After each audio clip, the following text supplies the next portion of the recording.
New tonight, MS Now has confirmed that Oman and Iran have come to an agreement, at least on the framework of a deal to reopen the Strait of Hormuz.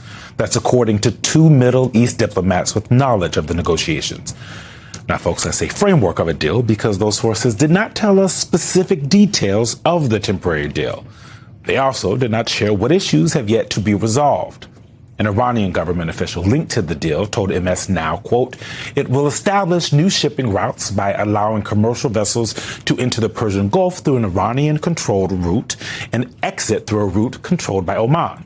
The agreement, according to the Iranian official, does not include the collection of tolls from commercial shipping vessels seeking safe passage through the waterway, which Iran has previously sought. The proposal is a, quote, temporary agreement that would lay the foundation for Washington and Tehran to call a new ceasefire and resume the nuclear negotiations that began in mid-June, but collapsed after retaliatory strikes by both sides across the region. This comes after Donald Trump spent the day lashing out at the Washington Post for their reporting. Listen to this. They detailed a confrontation between Donald Trump and his Defense Secretary Pete Hegseth at Camp David just last week. The blow-up was reportedly over the dwindling state of U.S. weapons stockpiles and its impact on Trump's war in Iran. The White House press secretary has denied the Washington Post's reporting. No shocker there. In an overnight social media post, Trump wrote, quote, "The U.S. has massive amounts of munitions." Munitions is in quotes for some reason. They're not sure why. And that the leakers of these treasonous statements are being hunted down. Long-term jail sentences will be sought. Exclamation point, of course. Then this afternoon, another rambling social media post, Donald Trump accused the Washington Post and others of, quote, spreading false and completely unfounded rumors and called the Washington Post treasonous. So which one is it? Were there leakers or was the reporting false? It's worth considering that Donald Trump's fury over this may just be the tale. His fury may also be coming from the fact that on day 160 of his war in Iran, it is still unclear exactly where this is all going and will end. And it seems that Iran knows that. The current political calendar here in our country is in their favor. According to the Wall Street Journal, Iran's leadership has made a high-stakes calculation in its showdown with President Trump. Maintaining control over the Strait of Hormuz is a non-negotiable red line. With gasoline prices and inflation elevated, Tehran believes Trump will ultimately accept its terms ahead of fast-approaching midterm elections that could determine the future of his presidency. The short version, that political pressure is real. Let's listen to what those Trump voters in Ohio told MS Now's Alex Tabbitt earlier this week. Do you see this war benefiting the United States of America or your life in any way? No. No, I don't. Do you see any way in which this war is benefiting your life? Nope. I don't. I really don't. No. I don't know what they're fighting over in the first place, you know? Our next guest, Tom Nichols, recently wrote in The Atlantic about Donald Trump's complete inability to navigate the seemingly unnecessary war that he started. Quote, "Many Americans and much of the rest of the world have become inured to Donald Trump's strange rants when he shouts about sharks, when he drones on about his brilliant uncle, when he casually ponders, violating the Constitution. His supporters try to dress his statements up as some kind of strategy. The war in Iran, however, has shown that Trump's inability to perceive reality has become truly dangerous. He led the United States into a disastrous conflict because he thought his gut was smarter than the advisors who warned him that deposing Iran's regime was unlikely.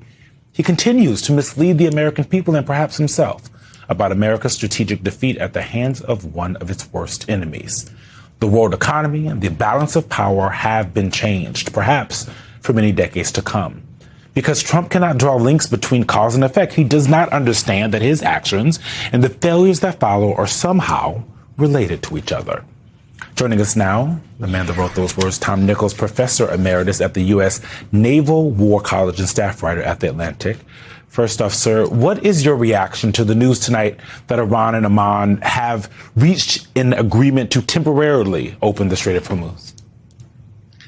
It's just remarkable that after 5 months of war, Iran is going to control the Strait of Hormuz, which it didn't before Trump launched this war. It leaves us, the United States, the West, and the rest of the world worse off. And for what? That's the question that we keep asking and have to keep asking about this war. What was all this for? Donald Trump thought he was going to get a quick, cheap, easy win, knock over the Iranian regime. And now here we are with Iran basically saying, well, we'll control the strait, but we'll agree to think about whether we're going to collect tolls, which, if you had told anybody that a year ago, it would have seemed almost preposterous, almost impossible. Yeah, many Republicans I talked to say the president went to Venezuela, and then he thought he could do that everywhere. I also want to move to your reaction to this Washington Post reporting. It gives us a little bit of a glimpse into Pete Hegseth's leadership and the communication, I guess, between him and his boss, Donald Trump. In this case, on the depletion of American missiles, a really important piece of reporting there. Yeah, that it's a mistake to use the words Pete Hegseth and leadership together, especially when your first reaction is to throw your own deputy under the bus and to basically say, well, in a way, what was Hegseth saying? How could I be expected to know this stuff? I'm only the Secretary of Defense, or Secretary of War, as he puts it. Mm-hmm. It's also, as you pointed out in your earlier reporting, Eugene, that, which is it? Is the president going to pursue people for revealing, dire information, or is the whole thing false? And I think that the anger that you're seeing from the White House and the Pentagon about this says that the reporting is accurate. And I would just tell people, you don't need access to classified, deep secrets to figure this out. There are people all over the world who keep track of how many missiles the United States buys, how many it stockpiles, and how many it fires. You can do a lot of this reckoning and calculation from open sources. And I think what you're seeing is that the Post and other outlets are confirming what other people around the world are seeing. And it just shows what a reckless and stupid war this was to just blunder in without a plan or a strategy.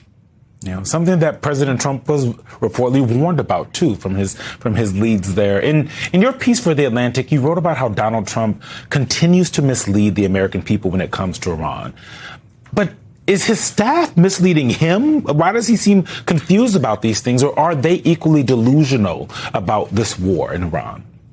I think you have two things going on. One is that his staff is terrified of him. And so when he gets wrapped up in this kind of delusional stuff about, oh, we're winning, right? And they show him all this B-roll footage of stuff blowing up. It's everybody around him says, yes, sir, absolutely. You bet, winning. But I also think he knows, and that a lot of what he's saying is just lying. I mean, how many times? I think we're up to something like 40 separate times the president has said, we're on the verge of a deal. The deal's imminent. They want a deal. They're going to make a deal tomorrow. He knows that's not true. He knows it. The people around him know it. Every time the president says we're winning, there are so many lies and misstatements and misleading things the president has said. He has to know. But there's also the problem that Trump does try to kind of manifest reality and wish things into being just by saying them out loud. So I think it's a combination of both, to be honest. Yes, like wishful thinking and war don't have anything to do with each other. Tom Nichols, thank you very much for joining us this evening. Thank you.